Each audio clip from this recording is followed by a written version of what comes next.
Olá, hoje continuando com a leitura do livro Memórias, A Menina Sem Estrela de Nelson Rodrigues, com o capítulo 16, a relação ali de Carlos Lacerda com Nelson Rodrigues, o que não deixa sempre de ser muito engraçado, claro, através da versão de Nelson Rodrigues.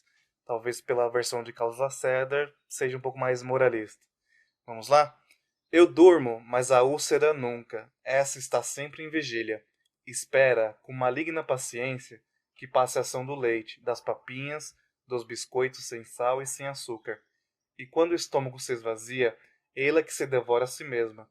Quase todas as madrugadas as coisas se repetem.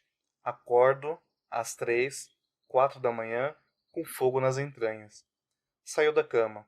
Vou tropeçando nas portas, esbarrando nas mesas e cadeiras. Na cozinha está um prato de mingau coberto com outro prato, e a papa hedionda vai, pouco a pouco, pacificando a danação da úlcera. Ah, que coisa linda e que coisa santa quando a ferida deixa de doer. É a bem-aventurança. Foi o que aconteceu na noite de ontem. Às 4 da manhã, sou acordado pela úlcera da madrugada. Como das outras vezes, fui tomar o mingau. Quando finalmente a dor passou, comecei a pensar em Samuel Weiner. Não volto mais para a cama. Vou para a janela, que se abre para o resto da noite. Samuel, Samuel. Num instante, todas as varandas da memória se debruçam sobre a última hora. Não a atual, da Praça da Bandeira, mas a santuária, da Presidente Vargas. Eu me lembro das nossas instalações.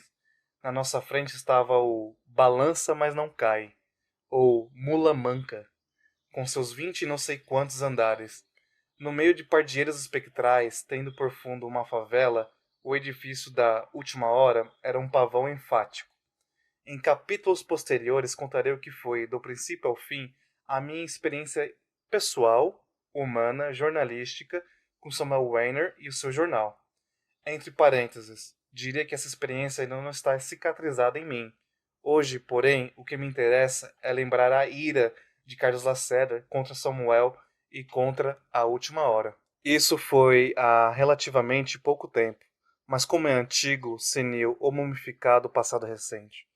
Já me parece que tudo que aconteceu é anterior à primeira batalha do Marne, anterior à vacina obrigatória.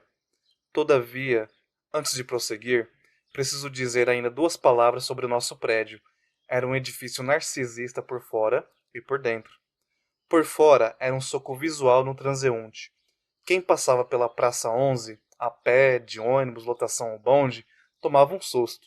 Aquele colosso agredia e humilhava o resto da paisagem.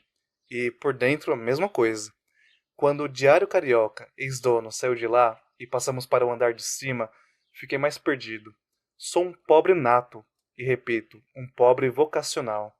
Ainda hoje, o luxo, a ostentação e a joia me confundem e me ofendem. E, de mais a mais, eu vinha de redações pobres e direi mesmo famélicas. De repente despertava na última hora. Aquilo mais parecia um feérico, suntuário pesadelo. Imaginem vocês um salão irreal, infinito. Dir-se-ia uma redação de estúdio, com Cecil B. DeMille a manobrar suas massas. E eu não entrava no gabinete de Samuel sem uma certa dispneia emocional. Lá dentro havia um decor meio lúgubre. Sim, a única coisa que faltava no gabinete do diretor era uma cascata artificial com filhote de jacaré, né? Claro que nem Samuel ou qualquer outro da última hora contribuía com um vago e escasso enfeite para tamanha mise-en-scène. Tudo corria por conta do Diário Carioca, Horácio de Carvalho e sua equipe. Mas havia uma funesta coincidência entre a mania de grandeza de Samuel e aquela pompa. Samuel movia-se ali como um peixinho no seu aquário natal. Vinha ele de experiências jornalísticas bem mais modestas. Milhares de vezes foram pobres sem ser um tostão no bolso.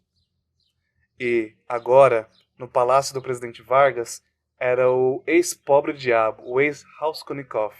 O simples fato de estar ali, de sentar-se ali, parecia desagravá-lo de velhas humilhações, mas era pouco para sua fome. Sonhava com um império jornalístico. E, de repente, veio Carlos Lacerda. O grande polemista sabe deflagrar uma catástrofe e depois administrá-la. Depende do seu exclusivo arbítrio e de sua técnica demoníaca o movimento, a extensão, a profundidade da catástrofe. Um povo possui trevas que convém não provocar. Em 48 horas, Carlos Lacerda mobilizou todas as trevas interiores contra Samuel Weiner. Aconteceu então o seguinte: de repente, tornou-se uma vergonha trabalhar na última hora. Primeiro foi apenas Lacerda.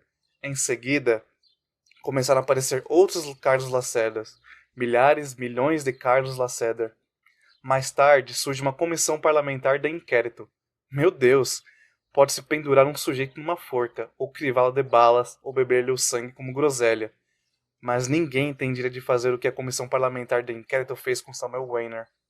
Eu estava lá, vi e ouvi tudo. Com uma fidelidade obtusa, fiquei atrás da cadeira de Samuel, pedindo pelo amor de Deus que me fotografassem.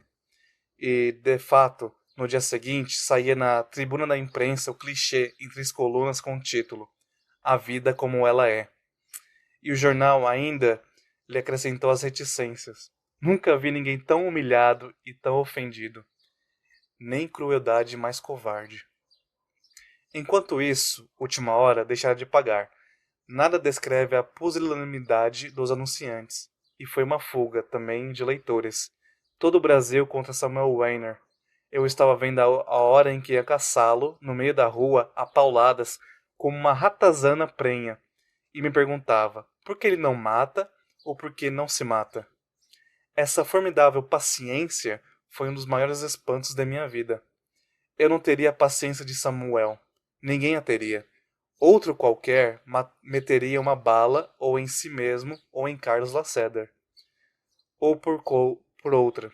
Em Carlos Lacerda, não. O chamado escândalo de última hora fizera de cada qual um Carlos Lacerda.